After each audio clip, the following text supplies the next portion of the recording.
They cropped me out of every family photo for 5 years, treating me like an unwelcome stranger at my own husband's family gatherings.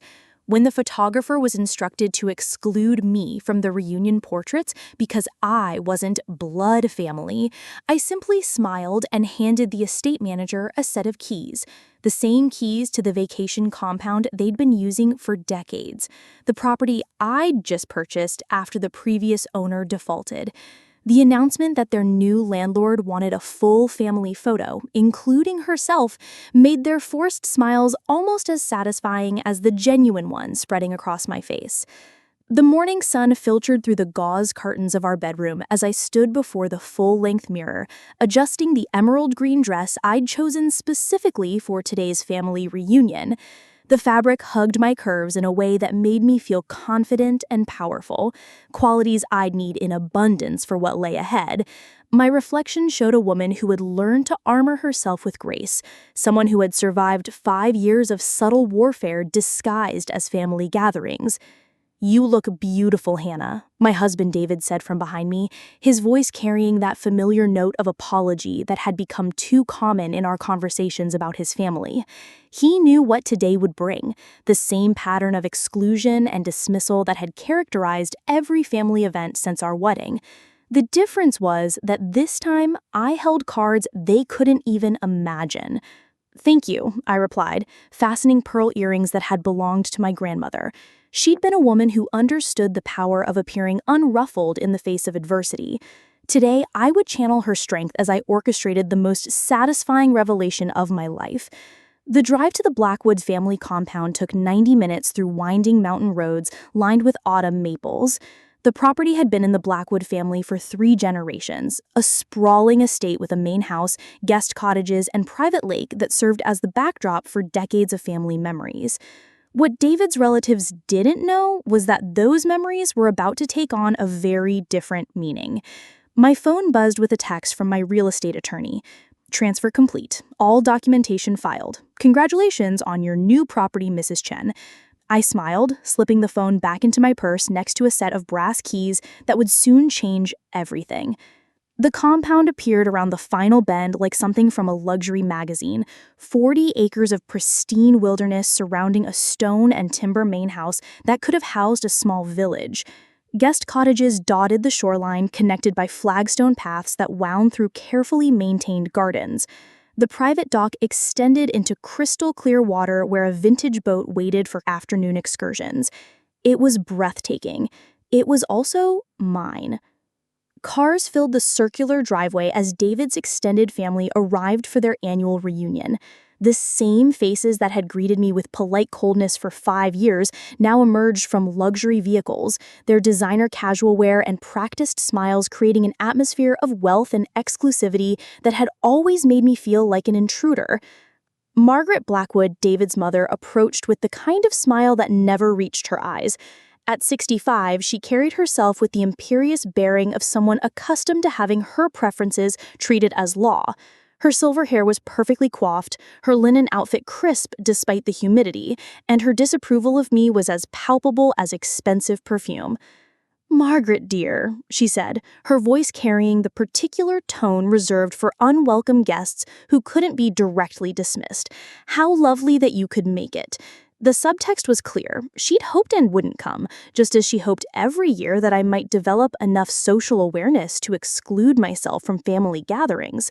"I wouldn't miss it for the world, Margaret," I replied with genuine warmth that I knew would irritate her more than any confrontation could.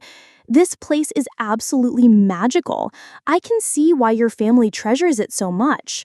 David's sister Jennifer joined us, her expression carrying the same subtle hostility wrapped in social pleasantries. At 42, she'd perfected the art of making cutting remarks sound like casual observations. Her husband Robert nodded politely but kept his distance, having learned early in their marriage to follow his wife's lead in family politics. "Well, we've been coming here since we were children," she said, emphasis on "we," making it clear that I remained an outsider despite 5 years of marriage to her brother. "It's really a place for family, you understand. Blood runs deep here." The phrase "blood runs deep" would prove more prophetic than she realized, though not in the way she intended. The family photographer, a woman named Catherine Ross, who had been documenting Blackwood gatherings for over a decade, began organizing the traditional group shots on the main house's stone terrace. Her professional efficiency masked what I suspected was her own discomfort with the family dynamics she'd witnessed year after year. "Let's start with the core family grouping," Catherine announced, her camera equipment arranged with military precision on the flagstone patio. Margaret and Robert Sr., then the children and their spouses, followed by the grandchildren. This was where the familiar choreography of exclusion would begin.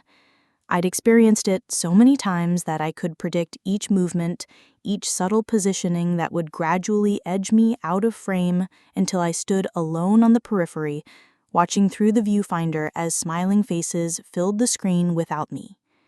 David took his position next to his parents, his jaw tight with the tension that appeared whenever he was forced to choose between his wife and his family. His brother Thomas stood with his wife Linda and their twin daughters, while Jennifer arranged herself with Robert and their teenage son Michael. The tableau was complete, warm, and deliberately exclusive. "Perfect," Catherine said, raising her camera. "Everyone looks wonderful." "Wait," Margaret's voice cut through the mountain air with crystalline clarity. "Catherine, could you frame this so it focuses on the family members? Perhaps crop it a bit tighter?" I felt the familiar sting of being dismissed, but this time it was accompanied by something else entirely: anticipation. The moment I'd been waiting for was approaching with the inevitability of sunrise. "Of course," Catherine replied, though I caught the flicker of discomfort that crossed her features. She'd been photographing this family long enough to understand the subtext of Margaret's request. As the photographer adjusted her composition to exclude me, I noticed movement near the main house's entrance. A distinguished man in his 50s approached with purposeful strides, his expensive suit and authoritative bearing marking him as someone of significance. This was James Mitchell, the property's estate manager, though the family didn't yet understand how his role was about to change. "Mrs. Chen?" James called out, his voice carrying across the terrace with professional courtesy. Every head turned toward me with confusion and curiosity. The use of my maiden name, which I'd kept for professional purposes, seemed to puzzle them. They knew me only as Hannah Blackwood, David's wife, not as the successful real estate investor who had built an empire through careful planning and strategic acquisitions. "Yes, James?" I replied, moving toward him with calm confidence while the family watched our interaction with growing bewilderment. "The final paperwork has been processed," he said, extending a manila envelope with the gravity of someone delivering secret seats. "Everything is in order. Would you like to address the current guests, or shall I make the announcement?" The silence that fell over the family gathering was profound. David's face showed dawning understanding as he began to piece together the implications of what he was witnessing. His family, however, remained frozen in confusion, their social conditioning preventing them from directly questioning what was clearly a private business matter. "I think it's time they knew," I said, accepting the envelope with hands that remained perfectly steady despite the magnitude of the moment. "But first, let me give you these." I reached into my purse and withdrew the brass keys, their weight substantial and satisfying in my palm. The metal was warm from being carried close to my body, and they gleamed in the afternoon sunlight like tokens of victory. These weren't just keys to doors and locks, they were symbols of ownership, power, and the complete reversal of everything this family had believed about their place in the world. James accepted the keys with the reverence they deserved, his professional composure intact despite what I suspected was his own satisfaction at the turn of events.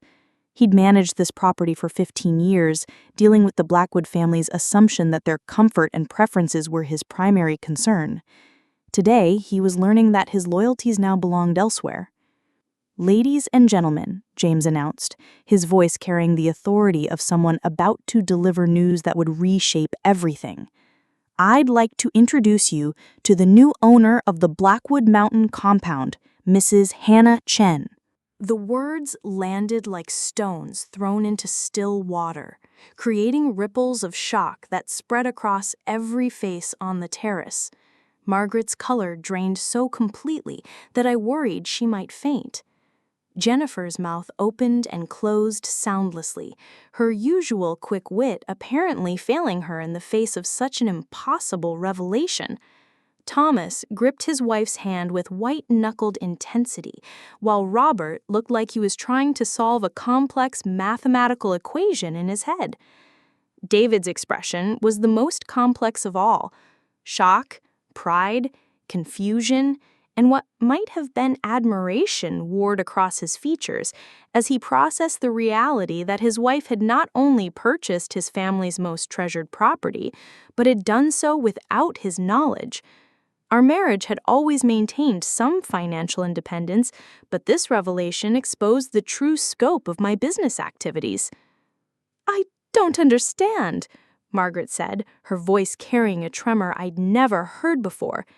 "This property has been in our family for 60 years. How could you possibly?" "The previous owner defaulted on a substantial loan," I explained with the calm professionalism I used in all my business dealings. "The property went into foreclosure 3 months ago. I submitted the winning bid through my investment company." I paused, allowing the full impact to settle. I've actually been planning this acquisition for quite some time. The admission that this had been planned, not opportunistic, seemed to hit them with fresh force. This wasn't a lucky coincidence or a spontaneous purchase. This was the result of careful strategy, patient planning, and resources they had never suspected I possessed. Jennifer found her voice first, though it emerged as more of a whisper than her usual confident tone. "But why? Why would you buy our family's property?" It was a fair question, and one I anticipated. The answer was complex, involving years of subtle slights, deliberate exclusions, and the gradual erosion of my patience with their treatment. But the simpler truth was that I'd seen an opportunity to acquire a valuable asset while simultaneously addressing a personal situation that had grown intolerable. "It's an excellent investment," I said, which was absolutely true. "Prime waterfront property, historically significant architecture, and tremendous potential for appreciation. From a business perspective, it was an obvious choice." Thomas stepped forward, his face flushed with what might have been anger or embarrassment. "But you must have known what this place means to our family. How could you do this to us?" The question revealed the fundamental disconnect between how they saw the situation and the reality of what had occurred.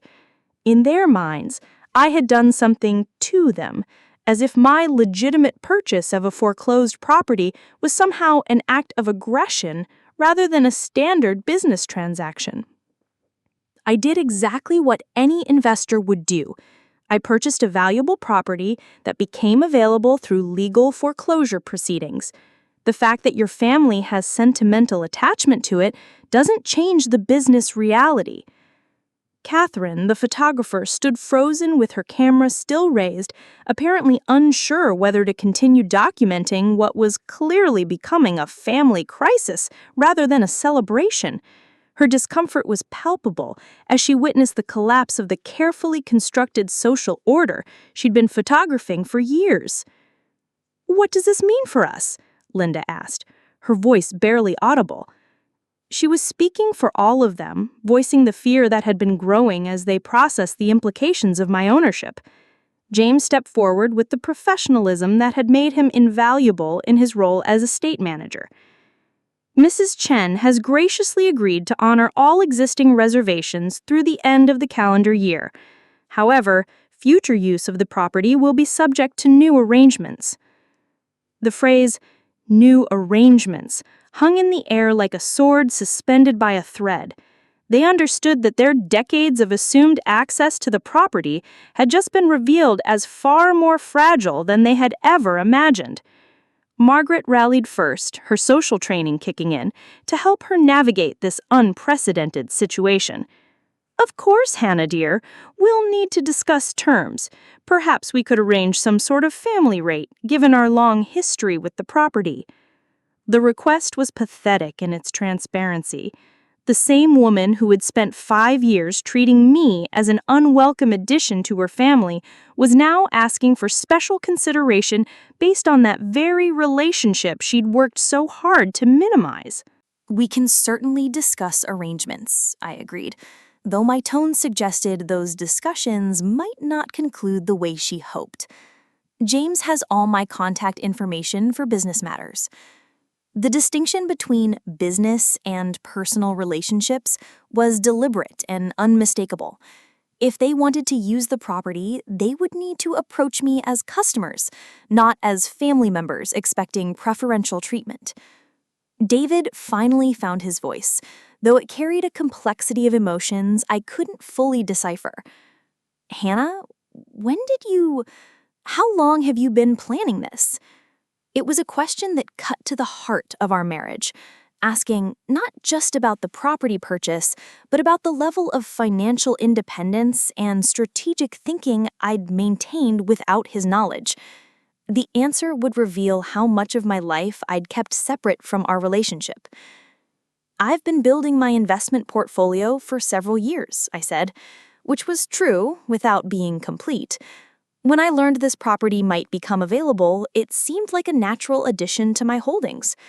What I didn't say was that I'd been tracking the original owner's financial difficulties for 8 months, monitoring the foreclosure proceedings with the patience of a hunter, waiting for the perfect moment to strike.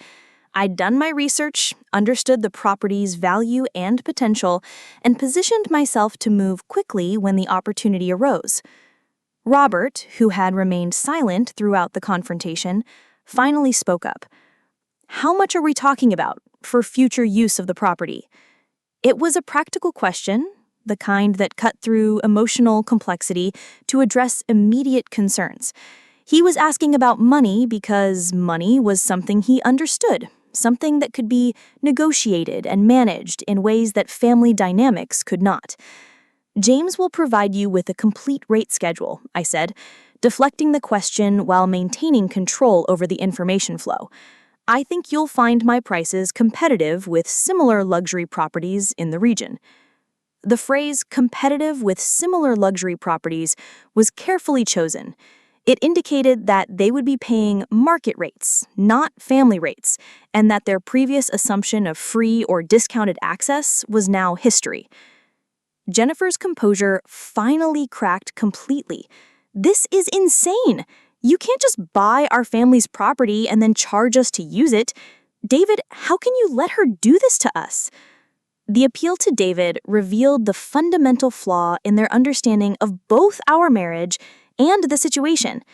They assumed he had some kind of veto power over my business decisions, that his family loyalty should somehow override my property rights. David's response surprised everyone, including me. Hannah has every right to make her own investment decisions. If she saw an opportunity and had the resources to pursue it, that's her choice to make.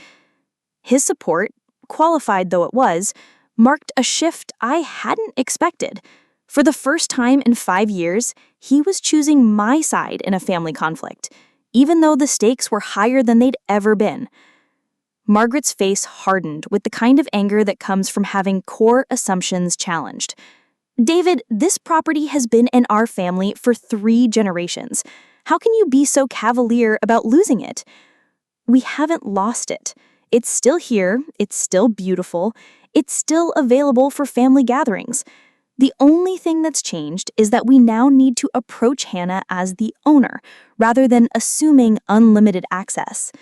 The word assuming carried weight, acknowledging what had never been openly discussed, that their use of the property had always been based on assumption rather than legal right, and that those assumptions had now been revealed as unfounded. Catherine cleared her throat tentatively, her professional instincts finally overriding her personal discomfort. Should we continue with the family photos? The question was practical, but loaded with subtext. How could they continue with traditional family portraits when the fundamental dynamics had shifted so dramatically? How could they smile and pose when everything they'd believed about their family structure had just been upended? Actually, I said, my voice carrying a note of steel wrapped in velvet. "I think it would be appropriate to have a photo that includes everyone present today. After all, this is a historic moment for the property." The suggestion was both reasonable and devastating. They couldn't refuse without appearing churlish, but agreeing meant acknowledging my central role in their family narrative going forward. Margaret's social training warred visibly with her personal preferences. Excluding me from photos when I was David's wife was one thing, but excluding the property's owner from documentation of a family gathering at that very property would be social suicide. "Of course," she said through gritted teeth that were barely concealed by her practiced smile. "That would be lovely." Catherine began repositioning her equipment while the family arranged themselves with the awkward energy of people trying to navigate completely unfamiliar social territory. The easy confidence that had characterized their earlier poses was gone, replaced by uncertainty about protocol and positioning. "Hannah, why don't you stand in the center?" Catherine suggested, her photographer's eye understanding that the new power dynamics required a different compositional approach. The suggestion that I take the central position in a Blackwood family photo was revolutionary. For 5 years, I'd been gradually edged toward the periphery of every shot, my presence minimized and my importance diminished through careful visual choreography. Now, the photographer was suggesting I occupied the most prominent position in the frame. "That's not necessary," I said, though I moved toward the center anyway. "I'm happy to fit in wherever works best for the composition." My modesty was calculated to contrast with their years of territorial behavior. By appearing gracious and accommodating while actually claiming the central position, I was demonstrating the kind of leadership they had never expected from me. David moved to stand beside me, his hand finding mine with a squeeze that conveyed support, apology, and perhaps a new level of respect for capabilities he hadn't fully understood. His family arranged themselves around us with the reluctant efficiency of people adapting to new realities.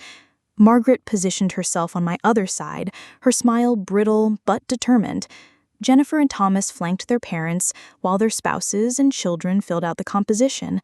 The resulting arrangement looked natural enough, but the emotional undercurrents were visible to anyone who understood the context. "Beautiful," Catherine said, raising her camera. "Everyone looks wonderful." The irony wasn't lost on me. 5 years of being told I didn't belong in family photos, and now I was being positioned as the central figure in what would likely become the most significant family portrait in Blackwood history. As the camera clicked, capturing the moment for posterity, my smile was the only genuine one in the frame. While everyone else struggled to maintain pleasant expressions despite their shock and discomfort, I radiated the satisfaction of someone whose patience and planning had finally paid off in the most spectacular way possible. The photo session concluded with mechanical efficiency, everyone going through the motions while processing the new reality of their situation. The easy camaraderie that had characterized earlier gatherings was gone, replaced by the careful politeness of people navigating a relationship that had fundamentally changed. As the family dispersed to explore the property, now my property, with new eyes, I found myself standing alone on the terrace with James. The estate manager's professionalism hadn't wavered, but I could see the satisfaction in his eyes as he processed the day's events. "How long have you been planning this?" he asked, echoing David's earlier question, but with genuine curiosity rather than accusation. "Long enough," I replied, watching Margaret and Jennifer huddle together near the lake, their animated conversation clearly focused on damage control and strategy. "I've been building toward this moment for quite some time." The admission felt liberating. For months, I'd maintained complete secrecy about my plans, compartmentalizing my business activities from my personal life in ways that had required tremendous discipline. Today, that compartmentalization was finally unnecessary. "They had no idea about your resources," James observed, his diplomatic phrasing acknowledging the family's complete misunderstanding of my financial capabilities. "None at all," I confirmed. They saw what they wanted to see. David's wife, someone who didn't quite fit their social expectations, but was tolerable as long as she stayed in her assigned role. The conversation was interrupted by David's approach, his expression thoughtful as he processed everything that had transpired. His family was still clustered near the water, their body language suggesting intense discussion about their options going forward. "Can we talk?" he asked, his tone carrying none of the defensiveness that had characterized his interactions with me during previous family gatherings. "Of course," I replied, though I gestured toward the main house rather than remaining within earshot of his relatives. This conversation would require privacy and honesty that had been absent from our relationship for too long. The house's interior was even more impressive than its exterior suggested. Vaulted ceilings, stone fireplaces, and floor-to-ceiling windows created an atmosphere of rustic elegance that perfectly complemented the natural setting. It was easy to understand why the family treasured this place, and equally easy to appreciate its value as a real estate investment. "I had no idea," David said, once we were alone in the main living area, "about your business, about your plans, about any of it. How is that possible after 5 years of marriage?" The question was fair, though it revealed how little attention he'd paid to my professional activities outside of our shared social life. I'd never hidden my work, but I'd never felt the need to provide detailed reports about every investment decision or business development. "You never asked," I said simply. "You knew I worked in real estate, you knew I was successful, but you never showed interest in the specifics. When family gatherings came up, the focus was always on managing your family's reactions to me, not on understanding what I actually did with my time and energy." The observation hit home, and I could see him recognizing the truth of it. Our marriage had developed a pattern where my professional life remained largely invisible, mentioned only in passing and never explored in depth. "But this," he gestured toward the windows overlooking the property, "this is massive. This isn't just success, this is power." The word power hung between us with particular weight. For 5 years, I'd been powerless in his family dynamics, subject to their subtle manipulations and exclusions without any recourse beyond enduring or avoiding their gatherings entirely. Now that power structure had been completely inverted. "It's business," I corrected, though I understood his point. "I saw an opportunity, I had the resources, and I made a strategic acquisition. The fact that it affects your family is coincidental." The word coincidental was perhaps not entirely accurate, but it was the most diplomatic way to describe my motivations. While the property's value had genuinely driven my investment decision, the satisfaction of owning something his family treasured was undeniably appealing. "What happens now?" David asked, settling into one of the leather armchairs that faced the stone fireplace. "With us, with them, with all of this?" It was the question I'd been anticipating, though I wasn't entirely sure of my own answer.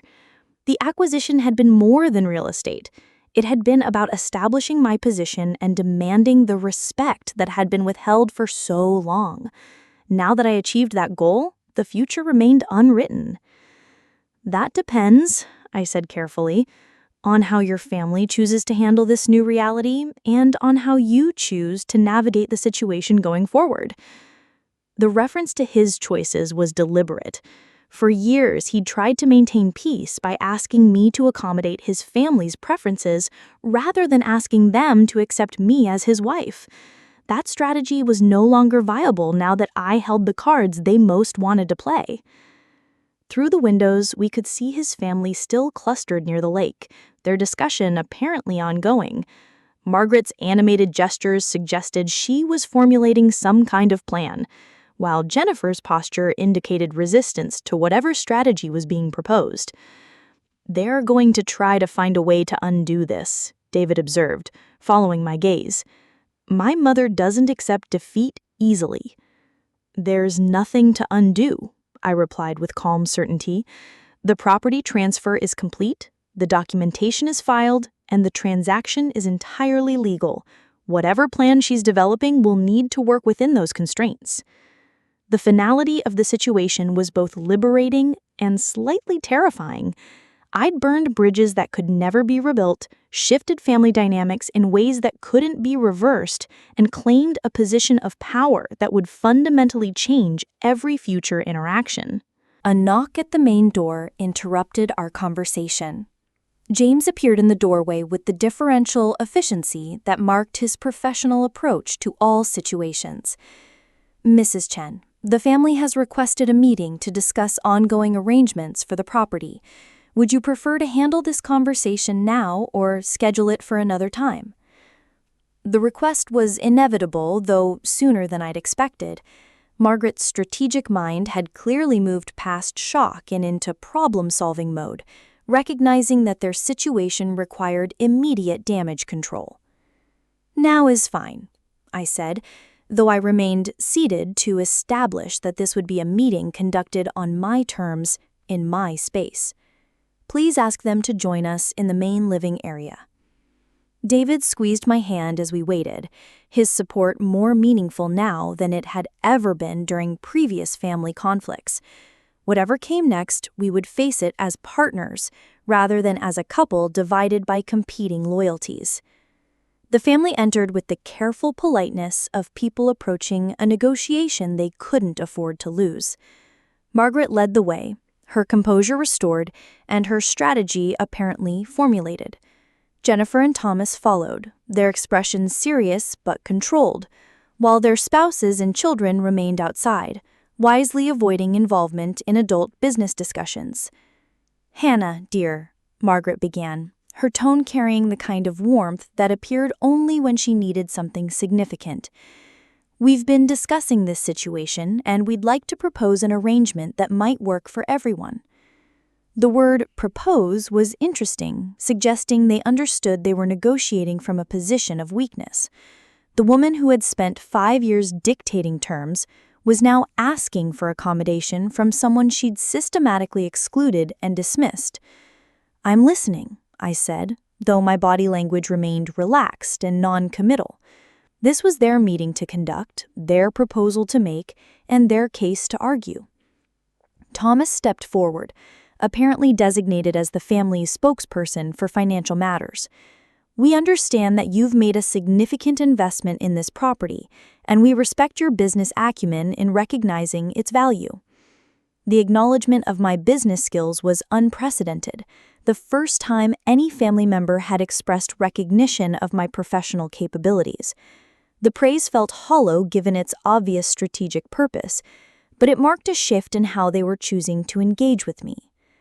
"We'd like to discuss the possibility of a long-term lease arrangement," Thomas continued, his tone carefully professional. "Something that would provide you with steady income while allowing the family to maintain our connection to the property." The proposal was reasonable from their perspective, though it revealed their fundamental misunderstanding of my position. They were still thinking in terms of accommodation and compromise, not recognizing that I now held complete control over the situation. "What kind of arrangement did you have in mind?" I asked, genuinely curious about their perception of what constituted fair terms. Margaret produced a folder from her handbag, its contents apparently prepared during their lakeside discussion. "We've researched comparable properties in the region and developed what we believe is a fair proposal for exclusive family access during peak seasons." The phrase exclusive family access was particularly interesting, suggesting they wanted to maintain their traditional use patterns while simply paying for the privilege. The proposal didn't account for my own plans for the property or my rights as owner to determine how it would be utilized. "And the financial terms?" I inquired, accepting the folder but not immediately reviewing its contents. Jennifer spoke for the first time since entering the house, her voice carrying uncharacteristic humility. "We're prepared to offer above-market rates for a multi-year agreement. We understand that this represents a significant change from previous arrangements." The admission that previous arrangements had been financially favorable to them was as close to an apology as I was likely to receive. They were acknowledging, however indirectly, that their assumed access had been based on privilege rather than payment. I opened the folder and reviewed their proposal with the same attention I gave to all business documents. The terms were indeed generous, reflecting both their desperation to maintain access and their assumption that money could resolve the situation they'd created. "This is interesting," I said after reviewing the proposal thoroughly. "You've clearly put considerable thought into the financial aspects of the arrangement." The praise was faint, but genuine. They had done their homework, researching market rates and developing terms that reflected the property's true value. What they hadn't addressed was the personal dimension of our relationship and how their years of treatment had affected my willingness to accommodate their preferences. "However," I continued, letting the word carry the weight of impending disappointment, "I'm not sure this proposal addresses all the relevant factors in the situation." David shifted beside me, understanding that I was about to introduce complications his family hadn't anticipated. Their proposal treated this as a purely business transaction, ignoring the years of personal history that had led to this moment. "What other factors?" Margaret asked, though her tone suggested she suspected the answer wouldn't be entirely comfortable. "The personal relationship aspect," I said directly, abandoning diplomatic language in favor of uncomfortable honesty. "For 5 years, you've treated me as an unwelcome addition to your family gatherings. You've excluded me from photos, minimized my presence, and made it clear that you considered me an intrusion rather than a member of the family." The words hung in the air like an indictment, forcing them to confront behavior they had never acknowledged directly. Their discomfort was visible as they processed the direct challenge to their conduct. "Now that I own something you value, you're prepared to pay market rates and offer generous terms. But money doesn't address the fundamental disrespect that characterized our relationship for years." Jennifer's face flushed with what might have been shame or anger. "We never meant to make you feel unwelcome. If our behavior came across as exclusionary, that wasn't our intention." The non-apology was predictable but insufficient. They were apologizing for my feelings rather than their actions, maintaining plausible deniability while acknowledging that damage had been done. "Intention matters less than impact," I replied calmly. "And the impact of your behavior was clear and consistent. I was tolerated as David's wife, but never accepted as a member of the family." Thomas attempted to redirect the conversation toward more manageable territory. "If there were misunderstandings in the past, perhaps this situation provides an opportunity to start fresh. We clearly misjudged your capabilities, and we'd like to move forward with better understanding." The word capabilities carried particular weight, acknowledging that they had fundamentally underestimated who I was and what I was capable of achieving. The misjudgment had been comprehensive, affecting their perception of my intelligence, resources, and strategic thinking. "Starting fresh is an interesting concept," I mused, though my tone suggested skepticism about its feasibility. "What would that look like in practical terms?" Margaret seized the opening with the enthusiasm of someone who believed negotiation was still possible. "Full inclusion in all family activities, genuine welcome at gatherings, and recognition of your importance to David and to our family." The promises sounded hollow given their source, but they represented a complete reversal of previous attitudes. The woman who had spent years orchestrating my exclusion was now promising inclusion, though the motivation was transparently transactional. "I appreciate the clarity of the proposal," I said, standing to signal that the meeting was concluding. "I'll need time to consider all aspects of the situation before making any commitments." The dismissal was polite but firm, establishing my control over the timeline and decision-making process. They would wait for my answer rather than pressuring for immediate resolution. "Of course," Margaret said, though her eagerness was barely concealed. "Take all the time you need. We're hopeful that we can find an arrangement that works for everyone."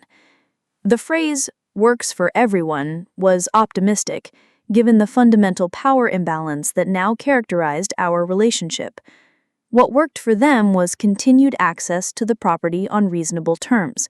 What worked for me was justice for years of disrespect, delivered through the perfect mechanism of property ownership. After they left, David and I remained in the living room as evening light filtered through the mountain peaks surrounding the lake. The property was breathtaking at sunset, the kind of natural beauty that explained why families fought to maintain access to places like this. "What are you going to do?" David asked, his voice carrying genuine uncertainty about my intentions. "I'm going to think about it," I replied honestly. The business side of their proposal is solid, but the personal dynamics are more complicated. The complexity wasn't just about forgiveness or accommodation. It was about whether financial arrangements could coexist with the power dynamics that had been permanently altered by my acquisition of the property. "They're trying," David offered, though his tone suggested he understood the limitations of their efforts. "They're trying to solve a problem they created," I corrected. "That's different from genuine change or authentic relationship building." The distinction was important.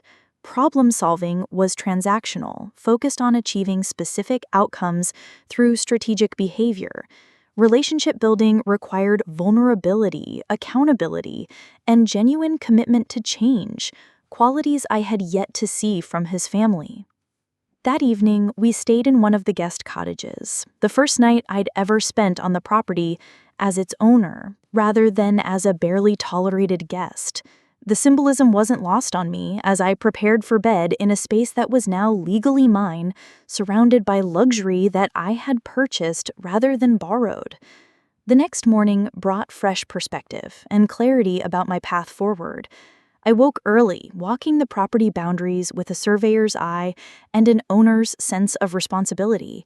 40 acres of pristine wilderness, historic architecture, and development potential that represented both financial opportunity and personal vindication. James met me at the main house with coffee and a comprehensive report on the property's condition, maintenance requirements, and potential for revenue generation. His thoroughness impressed me, as did his apparent comfort with the change in ownership. "Have you given any thought to the family's proposal?" he asked, after we'd reviewed the operational reports. "I have," I replied, setting down my coffee cup with deliberate precision. "The business side of their proposal is solid, but the personal dynamics are more complicated." James nodded with the understanding of someone who had observed family dynamics from a professional distance for many years. "Respect," he said simply. "Exactly. They want to pay market rates for property access while offering social inclusion as if it were a commodity to be traded. But genuine acceptance can't be negotiated in a lease agreement." The morning air was crisp with mountain freshness as we walked the shoreline, discussing the property's potential beyond its current use as a family retreat. The private beach could accommodate small events, the guest cottages could generate rental income, and the main house could serve as a luxury venue for corporate retreats or weddings. "There's tremendous commercial potential here," James observed. "The location, the facilities, the natural beauty, it could be quite profitable as an event venue." The suggestion sparked something in my mind, a possibility I hadn't fully considered. Commercial use would transform the property from a private family sanctuary into a business operation, fundamentally changing its character and availability. "Walk me through what that would look like," I said, my strategic mind already beginning to explore the implications. Over the next hour, James outlined a comprehensive vision for the property's commercial development. Luxury weddings on the lakefront, corporate retreats in the main house, and executive fishing expeditions using the private dock. The possibilities were extensive and financially attractive. More importantly, commercial operation would make the property unavailable for exclusive family use. Wedding bookings, corporate events, and paying guests would take precedence over Blackwood family gatherings, regardless of any lease agreement we might negotiate. The revenue potential is substantial, James concluded, significantly higher than any residential lease arrangement, even at premium rates. By the time David joined us for breakfast, I had developed a clear vision for the property's future, one that would make their proposal obsolete while maximizing my investment return. "Good morning," David said, his tone cautiously optimistic as he assessed my mood. The previous day's revelations had shifted our entire relationship dynamic, and he was still navigating how to interact with his wife, who had revealed herself to be far more formidable than he had understood. "Morning," I replied warmly, genuinely pleased to see him adapting to our new reality with grace. James and I have been discussing the property's potential.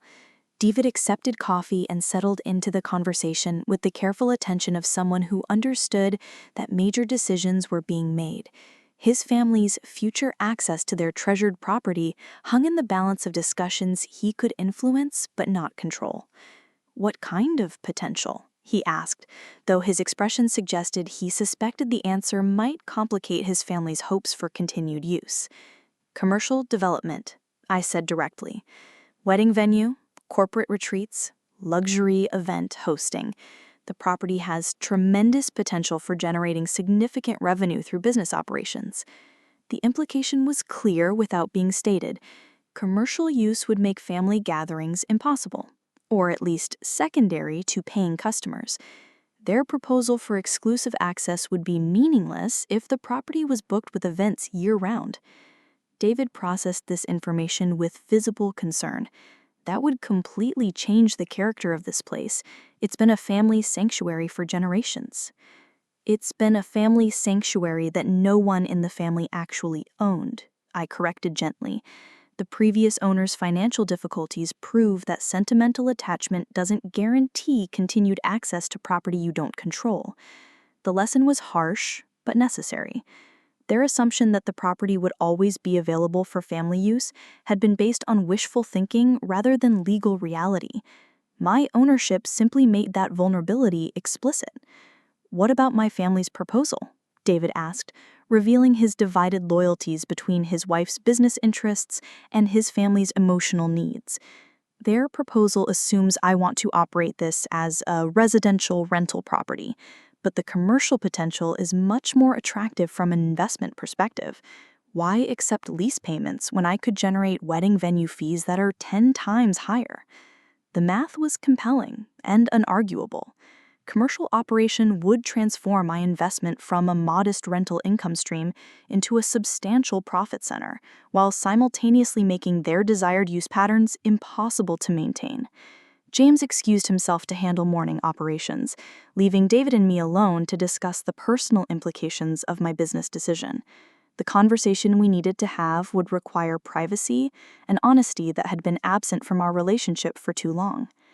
"This isn't just about business," David said once we were alone. "You're angry with them, and you're using the property to make a point."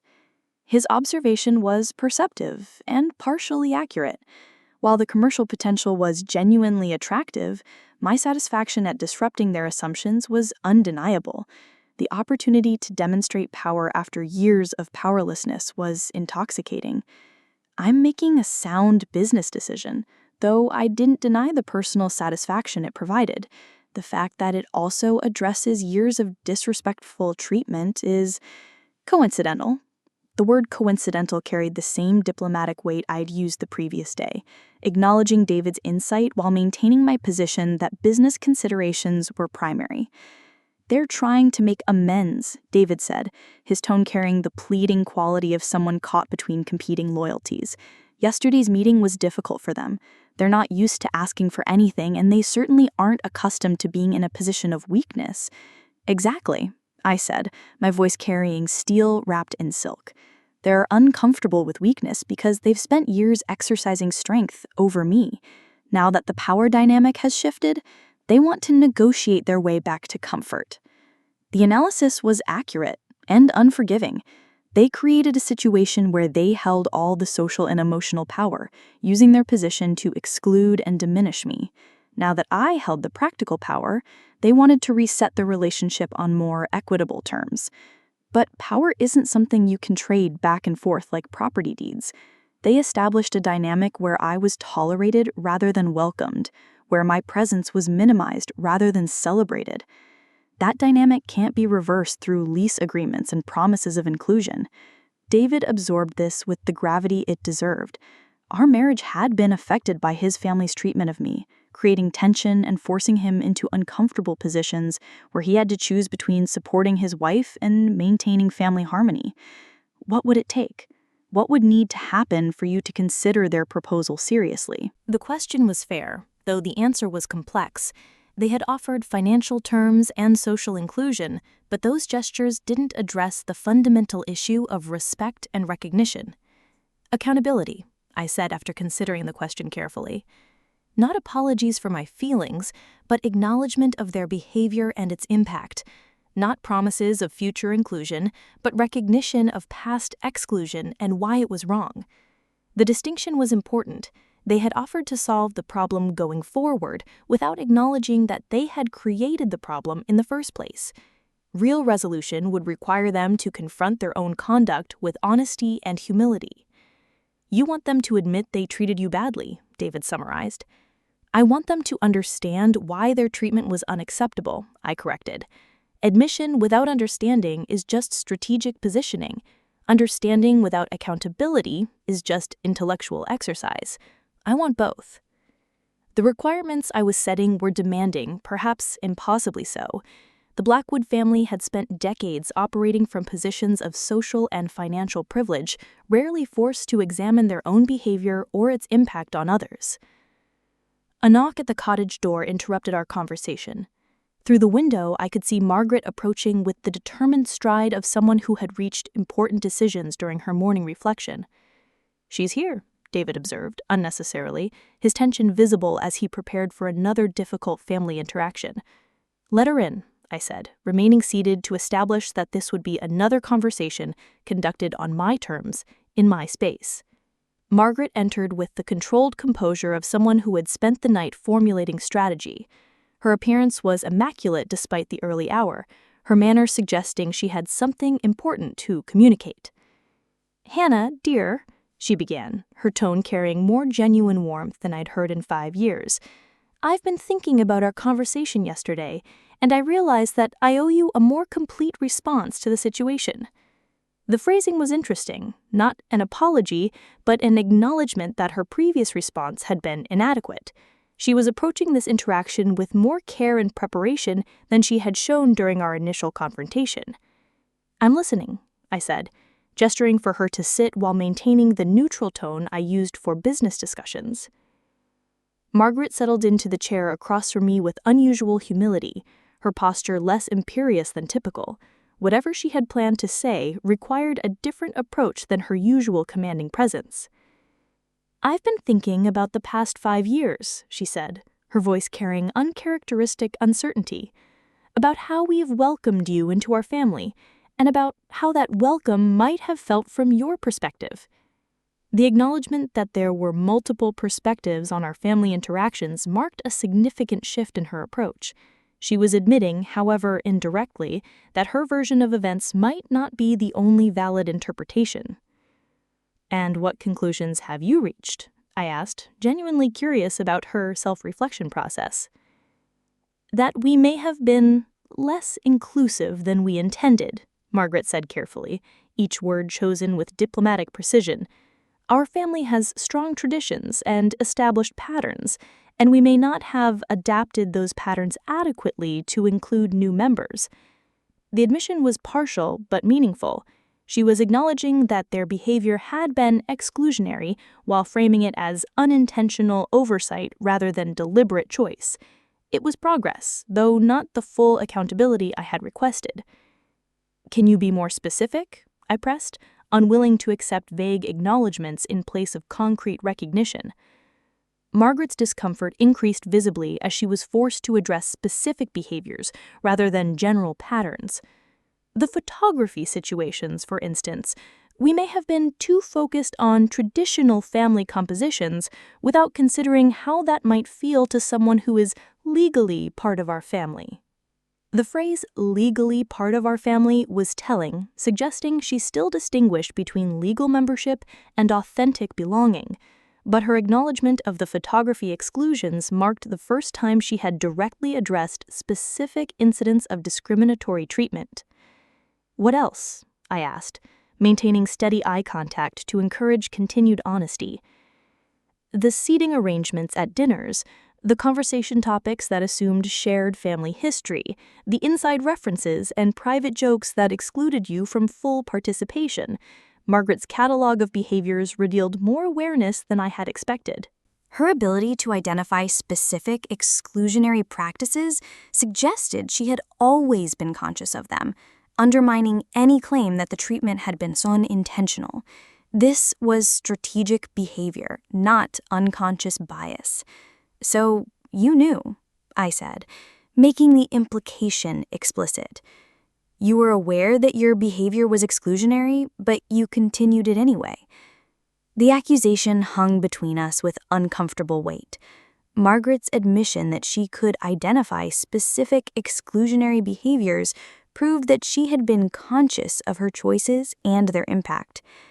"We were protective of our family culture," Margaret said, her diplomatic phrasing failing to disguise the ugly reality of her admission. "Perhaps overly protective." The euphemism, protective of family culture, was a more palatable way of describing deliberate exclusion based on prejudice and social snobbery. She was admitting to discriminatory behavior while framing it as family loyalty. "Protective from what?" I asked, pushing her toward more complete honesty. "What threat did I represent to your family culture?" The question forced her to confront the underlying assumptions that had driven her behavior. What exactly had she been protecting her family from when she excluded me from their gatherings and photographs? Margaret's struggle to answer revealed the arbitrary nature of her objections. I had been excluded not because of anything I had done, but because of who I was, someone who didn't fit their predetermined vision of appropriate family membership. "You were different," she said, finally, her admission carrying the weight of revealed prejudice. "Your background, your manner, your perspective on things. We weren't sure how you would fit into our established dynamic." The word different encompassed race, class, education, and cultural background, all the factors that had made me an outsider in their insular social world. She was admitting to exactly the kind of discriminatory thinking I had suspected all along. "Different how?" I continued, refusing to let her hide behind euphemisms. "Your family didn't move in our social circles," Margaret said, her honesty becoming more complete as she abandoned diplomatic language. "You hadn't grown up with our advantages. We weren't sure you would understand our way of doing things." The admission was ugly but revealing. She had excluded me based on assumptions about my social class, educational background, and cultural familiarity with their lifestyle. The exclusion had been systematic and deliberate, based on prejudice rather than personal experience. "And now?" I asked, curious about how my revelation of wealth and property ownership had affected her perception of my suitability for family membership. "Now we understand that we misjudged your qualifications," Margaret said, her choice of words revealing how transactional her thinking remained. She was treating family membership as something requiring qualifications, and my property ownership had apparently elevated my credentials to acceptable levels. The mindset was deeply problematic, suggesting that acceptance was based on wealth rather than character or relationship quality. "What kind of qualifications?" I pressed, wanting her to make her discriminatory thinking completely explicit. "Financial standing, business acumen, social positioning," Margaret replied, apparently unaware of how terrible her criteria sounded when stated directly. She was admitting that family acceptance was contingent on meeting their standards for wealth and social status. My marriage to David hadn't been sufficient.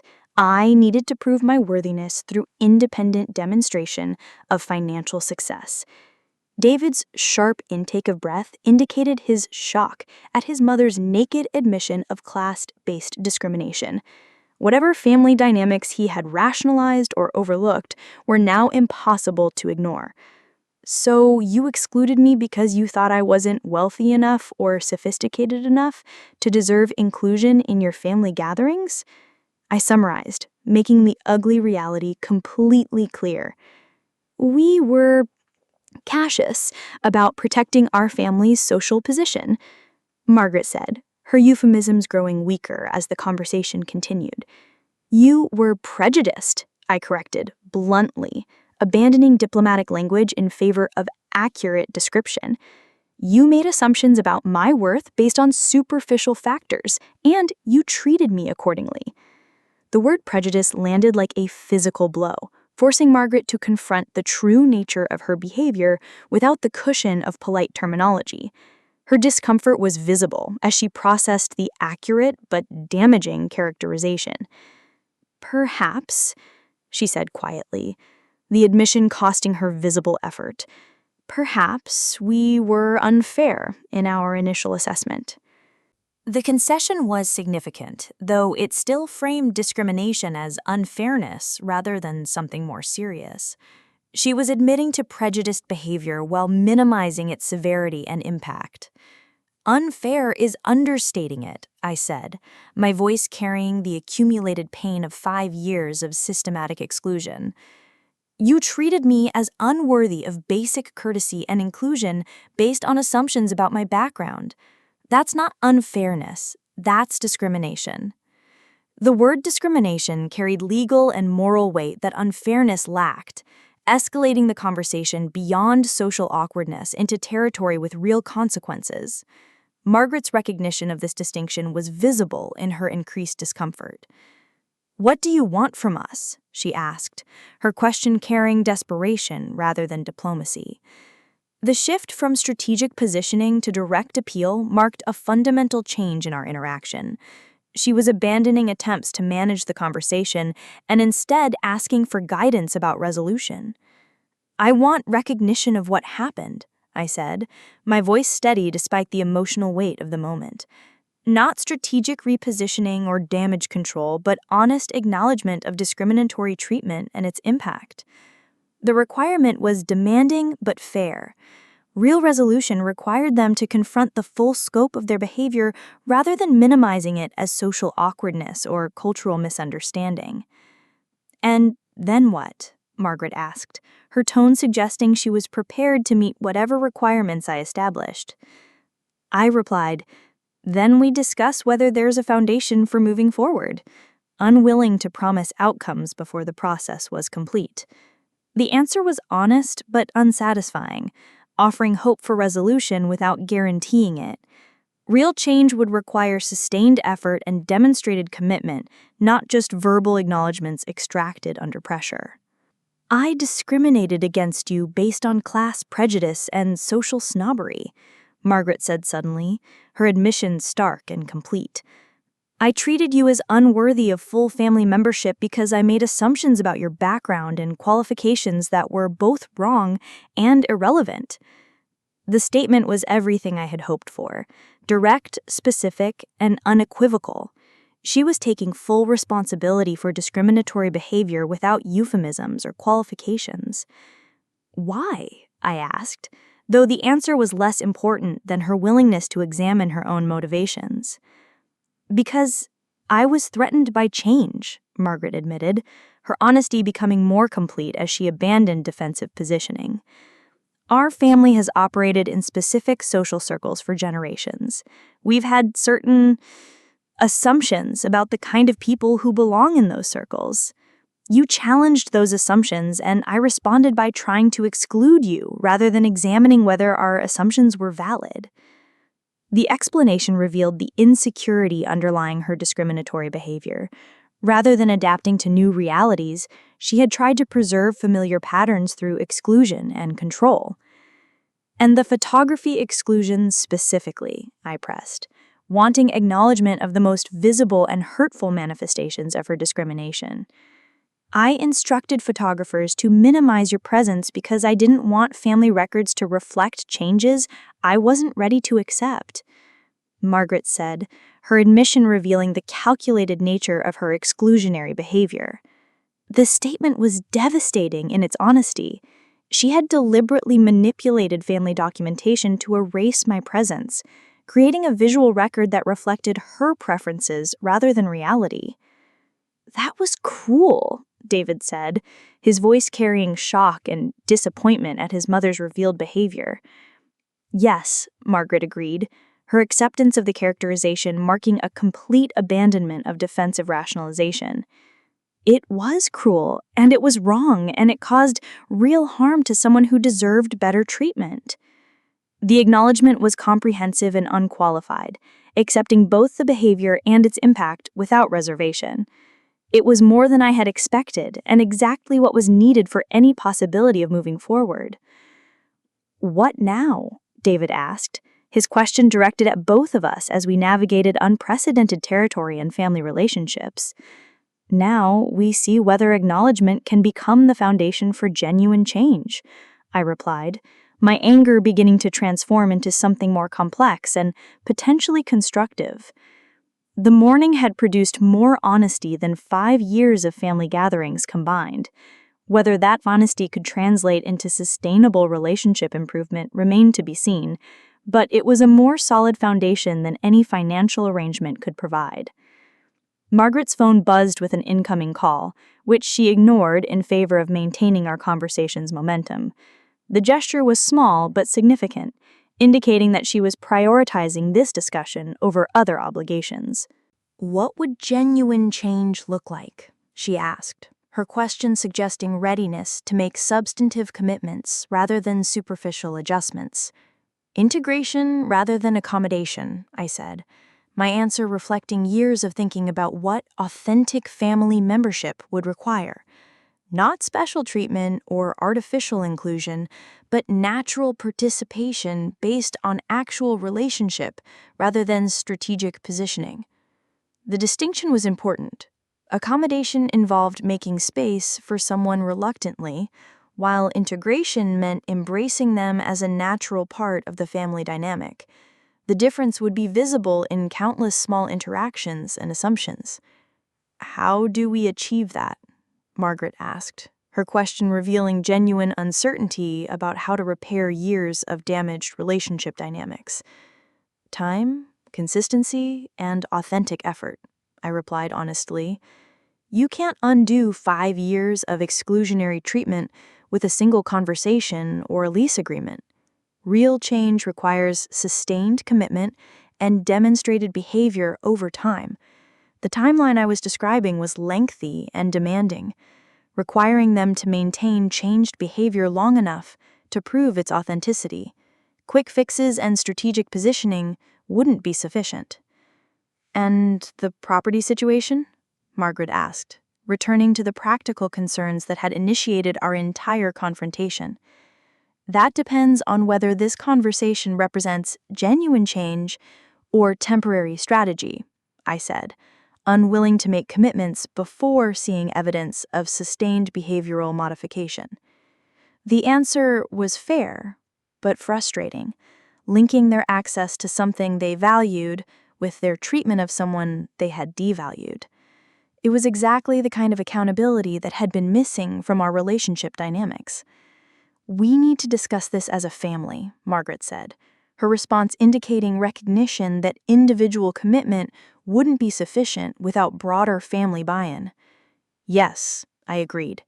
"Everyone who wants continued access to the property needs to understand both the personal and business dynamics involved." The requirement was comprehensive, encompassing not just immediate family members, but also spouses and eventually children who would inherit these relationship patterns. Real change needed to be systematic rather than individual. Over the next several hours, the full Blackwood family assembled for what would prove to be the most significant family meeting in their history. Jennifer and Thomas arrived with their spouses, their expressions indicating they had been briefed on the morning's developments.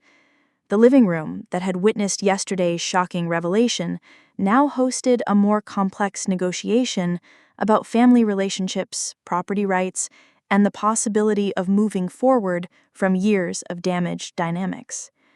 Jennifer explained the situation, about the misunderstandings and how we've approached family integration.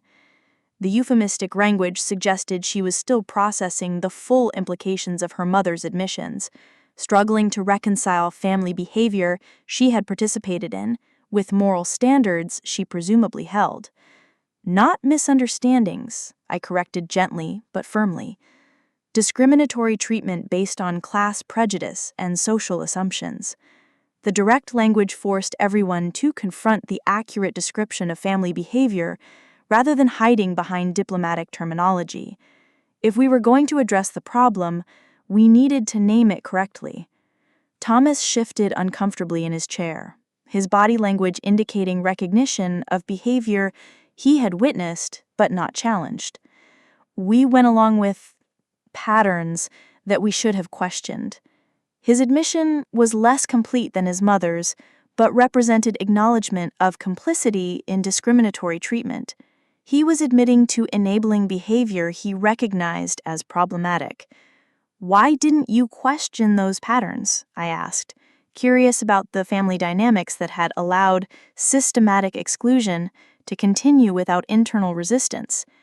Because it was easier to maintain harmony than challenge established practices, Robert admitted, his honesty surprising given his usual preference for avoiding family conflicts. The admission revealed how discrimination had been sustained through passive compliance rather than active malice. Family members who might have objected individually had remained silent to avoid disrupting group dynamics. Easier for whom? I pressed, wanting them to consider whose comfort had been prioritized over whose inclusion. Easier for us, Linda said quietly, her admission encompassing the broader family's complicity in maintaining exclusionary practices for their own convenience. The acknowledgement was significant because it recognized that their comfort had been purchased at the cost of my exclusion. They had chosen familiar patterns over inclusive behavior because it required less effort and adjustment. Jennifer finally spoke with the directness that characterized her personality at its best. We were snobs. We made assumptions about you based on superficial factors, and we treated you badly because we thought we could get away with it. Her statement was blunt but accurate, cutting through diplomatic language to describe their behavior in terms that acknowledged both its nature and its moral dimension. She was admitting to deliberate discriminatory conduct. And now? I asked, curious about how their perspectives had changed following my revelation of property ownership and financial resources. Now we understand that we misjudged everything about you, Thomas said, his admission carrying embarrassment at the scope of their error. But that's the problem, I replied, seizing the opportunity to address the fundamental flaw in their thinking. Your opinion of me shouldn't change based on my bank account or property ownership. My worth as a person and my right to respectful treatment weren't contingent on meeting your financial standards. The observation forced them to confront the shallow basis of their attitude change. They were prepared to accept me now that I had demonstrated wealth, but that acceptance was still based on the same materialistic criteria that had driven their initial rejection. You're right, Margaret said, her voice carrying the weight of genuine realization. We're still making the same mistake, just in reverse. We're treating wealth as a qualification for respect instead of recognizing that respect shouldn't require qualifications. Her insight was profound and encouraging, suggesting that our conversation had prompted genuine reflection rather than just strategic repositioning. She was beginning to understand the underlying problem with their approach to relationships. Exactly, I confirmed, pleased by her recognition of the deeper issue. Respectful treatment should be the default, not something people have to earn through meeting arbitrary criteria. The principle was fundamental, but apparently revolutionary for a family accustomed to hierarchical relationships based on social positioning and financial status. They were being asked to embrace a more egalitarian approach to family membership. David spoke for the first time since the broader family had assembled, his voice carrying the complexity of someone processing revelations about his own family's character. "I owe you an apology too. I should have challenged this behavior years ago instead of asking you to accommodate it." His admission was particularly meaningful because it acknowledged his own role in perpetuating the problem. Rather than confronting his family's discriminatory treatment, he had asked me to endure it for the sake of family harmony. "Why didn't you?" I asked, though I suspected I knew the answer. "Because challenging them was harder than asking you to be patient," David admitted, his honesty painful but necessary. "I chose the path of least resistance, which meant asking the person with less power to make all the accommodations." The analysis was accurate and damning, revealing how discrimination had been sustained through the complicity of people who recognized it was wrong but found confrontation inconvenient. The afternoon sun was filtering through the windows when we finally began discussing practical arrangements for moving forward. The conversation had produced more honest communication than years of previous family interactions, creating a foundation that might support sustainable relationship improvement. "About the property," Margaret said, returning to the practical concerns that had initiated our entire confrontation. "We understand that our proposal was inadequate because it treated symptoms rather than causes." Her recognition that financial arrangements couldn't resolve relationship problems marked significant progress in understanding the complexity of our situation. "What would an adequate proposal look like?" I asked, genuinely curious about their evolving perspective on the relationship between business arrangements and family dynamics. "One that acknowledges this as your property to manage according to your priorities," Thomas said, his answer indicating acceptance of my ownership rights without demanding accommodation based on family relationships. The response was dramatically different from their initial assumption that family connections should provide privileged access to property they didn't own. They were beginning to understand the distinction between legal rights and social expectations. "And if my priorities include commercial development that makes family gatherings impossible?" I asked, presenting the scenario that would test their commitment to respecting my autonomy. "Then we would need to find other ways to maintain family connections," Jennifer said, her answer demonstrating acceptance of consequences they couldn't control. The willingness to adapt their family traditions to accommodate my business decisions represented a fundamental shift in their approach to our relationship. They were accepting my agency rather than demanding accommodation of their preferences. "But we would hope," Margaret added carefully, "that improved family relationships might influence your decision-making process, even if they don't determine it." The distinction was subtle but important. She was expressing hope for consideration rather than demanding accommodation, recognizing my right to make independent decisions while hoping those decisions might reflect positive family relationships. "That's fair," I acknowledged, appreciating the respectful way she had framed their hopes without making demands or assumptions. The conversation continued through the afternoon as we worked through the complex intersection of family relationships and business arrangements. By evening, we had established a framework that honored both my property rights and their desire for continued family connection. The agreement we reached was unprecedented in its acknowledgement of both past discrimination and future possibilities. They would make genuine efforts to demonstrate changed behavior over an extended period, while I would consider their progress in making decisions about property use. No financial arrangements were finalized because we all recognized that sustainable solutions required relationship changes that couldn't be purchased or contractually guaranteed. Money might be part of future arrangements, but it wouldn't be the foundation of our renewed interaction. As the family prepared to leave that evening, the atmosphere was different from any previous gathering. The careful politeness that had characterized our interactions for 5 years had been replaced by honest engagement that acknowledged both past problems and future possibilities. Margaret approached me as the others loaded cars in the driveway, her manner carrying none of the imperious confidence that had defined her previous interactions with me. "Thank you," she said simply.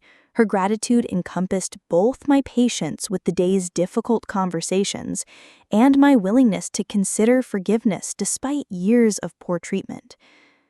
"Thank you for your honesty," I replied, recognizing the courage required for her comprehensive admissions of discriminatory behavior. The exchange was brief but meaningful, marking a potential turning point in a relationship that had been damaged by years of accumulated slights and exclusions. David and I remained at the property for several more days, using the time to discuss both our marriage and our individual futures in the context of dramatically changed family dynamics. The conversations were sometimes difficult, but ultimately strengthening, addressing issues that had been simmering beneath the surface of our relationship for years. "I never understood how much their treatment was affecting us," David admitted during one of our evening walks along the lakeshore. "I thought you were just being oversensitive about family dynamics." His acknowledgement of his own blindness to the problem was important for our relationship's future. He was recognizing that dismissing my concerns as oversensitivity had been part of the problem, rather than a reasonable response to family tensions. "It's hard to see discrimination when you're not experiencing it," I replied, offering understanding while maintaining the importance of his recognition. The insight was applicable beyond our personal situation, reflecting broader patterns of how privilege can blind people to others' experiences of exclusion and mistreatment. 3 months later, I made my final decision about the property's future use. The Blackwood family had demonstrated sustained effort to change their behavior, including me naturally in family communications and treating me with the respect that should have been standard from the beginning. Their efforts were imperfect and sometimes awkward, but they were genuine and consistent. More importantly, they had maintained their changed behavior even when I hadn't yet committed to accommodating their preferences for property use. The decision I reached balanced business considerations with family relationships in a way that honored both my investment priorities and their demonstrated commitment to treating me with respect. I would operate the property as a limited commercial venue, booking weddings and corporate events during peak seasons while reserving specific periods for family use. The arrangement would generate substantial revenue while allowing continued family gatherings, though on a more structured basis than their previous unlimited access. The financial terms I offered were fair, but not preferential, reflecting market rates for luxury property rental while acknowledging their consistent payments over decades of use. They would pay appropriate amounts for continued access, but those payments would be based on business relationships rather than family obligations. Most importantly, the arrangement was contingent on continued demonstration of respectful treatment. Any return to exclusionary behavior would result in immediate termination of their access privileges, regardless of financial considerations. The announcement of my decision was made during a family gathering that included me naturally in all activities, photos, conversations, and decision-making processes. The contrast with previous gatherings was stark and encouraging, suggesting that sustainable change was possible when people committed to genuine behavioral modification. Margaret's response to the announcement surprised everyone, including me. Rather than expressing relief or gratitude for continued access, she focused on acknowledging the fairness of the arrangement and the appropriateness of linking access to respectful behavior. "This is exactly what we deserved," she said, her statement encompassing both the consequences of their previous behavior and the opportunities created by their efforts to change. The perspective was mature and encouraging, indicating that she understood the connection between actions and consequences, rather than viewing accommodation as an entitlement based on family relationships. The wedding season that followed was tremendously successful, with the property's natural beauty and historic character creating exactly the kind of luxury venue I had envisioned. The revenue exceeded projections while establishing the property as a premier destination for discriminating clients. More satisfying than the financial success was the family's adaptation to the new arrangements. They scheduled their gatherings around commercial bookings without complaint, treating the property with the respect appropriate to a business operation rather than a personal playground. The photographs from that first post-reconciliation family gathering tell a different story than any previous documentation of Blackwood family events. I'm not just included in the frame, I'm positioned naturally within the family group, my presence integrated rather than accommodated. More importantly, my smile in those photographs is genuine rather than diplomatic. For the first time in family portraits, I look like someone who belongs rather than someone who is being tolerated. The transformation wasn't complete or perfect. Years of ingrained patterns don't disappear overnight, and there were occasional slips into old behaviors that required gentle correction. But the foundation had shifted from exclusion to inclusion, from discrimination to respect. David and I emerged from the experience with a stronger marriage built on more honest communication and mutual respect for each other's capabilities and autonomy. He had learned to see situations from my perspective, while I had demonstrated strength and strategic thinking that elevated his respect for me as a partner. The property remains both a successful business venture and a family gathering place, though the balance between commercial and personal use continues to evolve based on market conditions and family needs. What doesn't change is the requirement that all use be based on respectful relationships and fair financial arrangements. Looking back, the moment when I handed those brass keys to James was more than a property transfer. It was a demonstration that power dynamics can shift when people understand that respect cannot be withheld indefinitely without consequences. The Blackwood family learned that their comfort and preferences weren't more important than other people's dignity. I learned that patience and strategic thinking could create opportunities for justice that direct confrontation might never achieve.